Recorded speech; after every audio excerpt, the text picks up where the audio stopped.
yung isang illegalista, yung isang habal-habal na he should not been there. He was trying to arrest him para matikitan. So, tatakasan siya eh. Kaya nilagay niya yung barrier. Kung sa ibang pagkakataon niya sa ibang bansa, hagisan niya ng yung spike. Kaya lang siya, imbis na spike, ang hinagis niya yung barrier.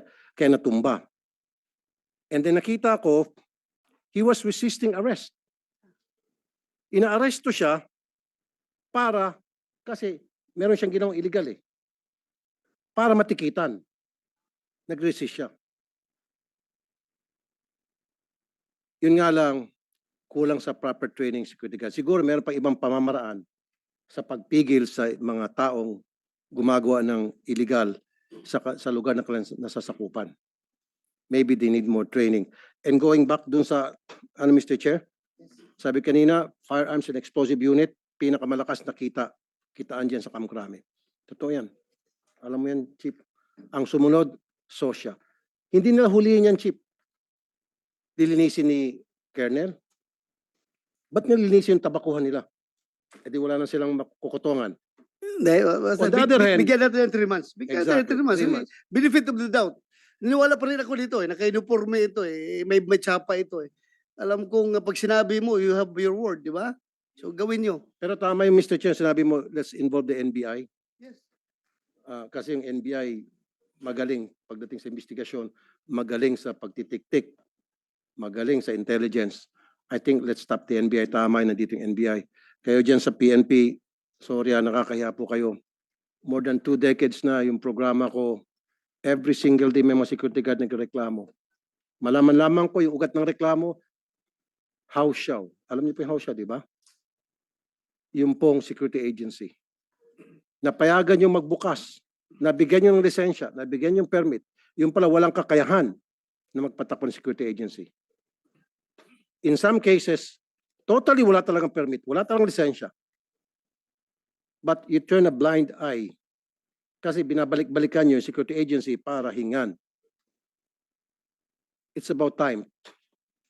Marami sa mga security guard natin nagwawala, nagwarimentado. Alam niyo na, the overwork. Security guard for the information of everybody here. Kayo ba nakarinig na ng security guard na nagtatrabaho ng 20 hours a day straight, walang day off? Monitor niyo ba yun? 20 hours a day, walang day off. At ang bayad, below minimum. Sino hindi mag-orimentado? Pagod na pagod. Pag-uwi ng bahay, dadakdakan ni Mrs. Akala siguro ng babae o binulsa ng gupit ng sweldo. Kaya security guard, pagdating trabaho, nagwawala, nag-orimentado. Marami na tayong mga security guard narinig na marel, ng bugbog. Mr. Chair, kung i-check natin lahat ng mga security guard ng abuso,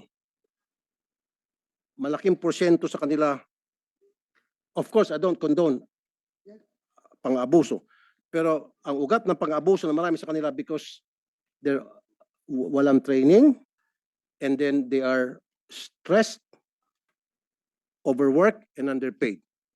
Pero kung they are well trained, of course, siyempre pag well trained ka, dapat well paid. And then nabigyan silang tamang benepisyo, tamang oras trabaho. I think I'll say 99% of them hindi na mga abuso. Alam niyo yung Sosya, di ba? And you agree, Colonel Manuel Espejo? Let's do our job. Please. Hindi lamang para sa mga security guard sa kanilang mga pamilya, para na rin sa taong bayan. Because the security guard, they're force multiplier. Nakakatulong sila sa peace and order na natin. Pag meron dyan naglalakad na tao at tingin niya nasa panganib siya, tatakbo security guard, magpapatulong. Mama security guard, pakatulungan mo kami. Eto pa, marami ako alam ng security guard. Ewan ko, monitor dito ng Sosya. Taga-park, taga-linis, taga-palengke, taga-sagot ng telepono. Ang dami pang trabaho sa sweldong kakarampot. Dapat monitor niyo po yun. Although, nandito naman Dole, pero dapat kayo sa sosya, mas pinakikinggan kayo, mas kinakatakutan kayo. Sorry sa Dole, do we have Dole here? Sa totoo lang, yung mga security agency, pag sinabing Dole, gagano'n sila. Hindi sila takot sa Dole. Totoo yan, sa experience ko. Pero pag sa sosya, takot na takot sila. Kaya sosya, do your job. How many security guards do we have? Ang tanong ko, in the Philippines, in our country, total. Is it 100,000, 200? 700? 700,000. Hindi pa kasama dyan yung mga illegal, house ng mga agency. Sa fly-by-night kasama na? Mga fly-by-night hindi ko kasama. So ang kasama ang fly-by-night, 1,000,000. Opo. Maaari po. See? It's about time. Let's do some cleansing. Sabi ni Chief, 3 months. Sige sana. I'll support you. Kung anong kailangan, just let us know. I'll support totally. Yes, Your Honor. Kasi alam natin, di ba? May mga security guards na ng abuso. Pero kunti lang yan. The greater... Ako, just to be frank about it, no? Nakikita ko ngayong mga security guard ba, kay uniforme ng puti. Tapos, pinipilit nila na labhan palagi yung uniforme nila araw-araw para hindi madumi tingnan sa mga tao. Tapos, magkano ang sabon? Titingnan lang nyo ha, kukwintahin nyo. Kwintahin ninyo yung paglaba at pagplansa ng kanilang uniforme. Ikumpara nyo sa sweldo nila. Talagang hindi ka abutin. Thank you. Salamat. Salamat, Senator Tulfo. So, mas marami sa kanilang naabuso. So, kayo naman, sabihin naman nyo, being SUSYA, being the regulatory agency of all these security guards and security agencies, sir, pagdating sa sweldo, sir, kung na-delayed sila,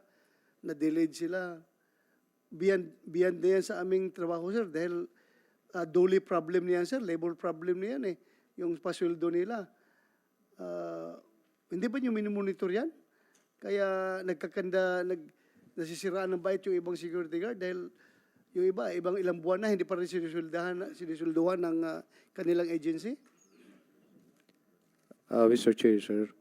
As to the other aspects, sir, Dole matters nga po yun. But on the part of the complaints of the security guard, if they will be complaining to the Office of the Social Sir, we will take cognizance of the complaint if the agency failed to give them the right salary by the violations of this 11917, sir, but not to the aspect of the amount on how much. So yes, sir. labor problem yan. Yes, sir. Dole ang bahala dyan.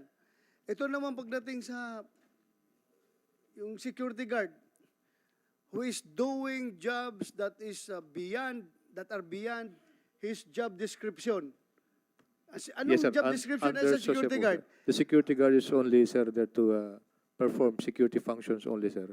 Security function. Yes, sir. Aside from that, sir, other Alam mo, functions. it really breaks my heart every time papasok Yes, ako sir. sa McDonald's or Jollibee. Nakita ko yung security guard na kagwardya. Aside sa taga-open siya ng door, pagpasok, makita mo pa, pagkatapos kumain Yes, sir. ng customer, sila pa ang maglilinis doon, Recording in progress. pupuna sa table. Sabi ko, Dong, hindi kayo naawa man ako sa'yo,